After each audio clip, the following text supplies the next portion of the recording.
விநாயகர் சதுர்த்தி அன்னைக்கு என் வீட்டுக்காரோட பர்த்டே. ஆனால் அன்னைக்கு போய் என்னால் கிஃப்ட் பண்ண முடியாது இல்லையா, அதனால 2 நாளைக்கு முன்னாடியே வந்து நான் ரிங்கு வாங்குறதுக்கு வந்து கிளம்பிட்டேன். இந்த ரிங்கு தான் என் வீட்டுக்காரு கையை நான் வாங்கினேன். 2 கிராம் இருக்கும். கரெக்டாக வந்து நான் வாங்க பார்த்து 22,000 கிட்ட வந்து சொன்னாங்க. செய்கூலி சாதாரெல்லாம் போட்டு. இந்த இடத்துல வந்து எப்பயுமே நகை வந்து கம்மியாக தான் இருக்கும். இங்கே தான் நாங்கள் எடுப்போம். என் வீட்டுக்கார் எதுவுமே வந்து போட மாட்டாங்க. மோதிரம், செயின், பிரேஸ்லைட் இதெல்லாம் எதுவுமே வந்து யூஸ் பண்ணதும் இல்லை, போட்டதும் இல்லை. அதனால அவருக்குன்னு பார்த்தீங்கன்னா ஒரு ரிங்கு கூட வந்து இருக்காது.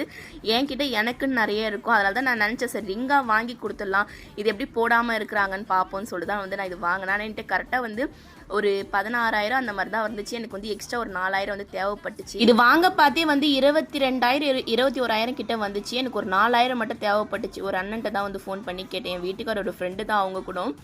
அக்கௌண்ட்லலாம் காசு இருக்குது, நான் 0 பேலன்ஸில் எப்பயும் வைக்க மாட்டேன். ஏன்னா வந்து இது கொரியர் சார்ஜ்லாம் வந்து அனுப்பணும், ஜாமான்லாம் வாங்கணும் இல்லையா, அதனால அது தனியாக வச்சுட்டு இந்த அண்ணன்ட்ட வாங்கி அப்படியே கொடுத்து எப்படியோ ஒரு மோதிரம் வாங்கி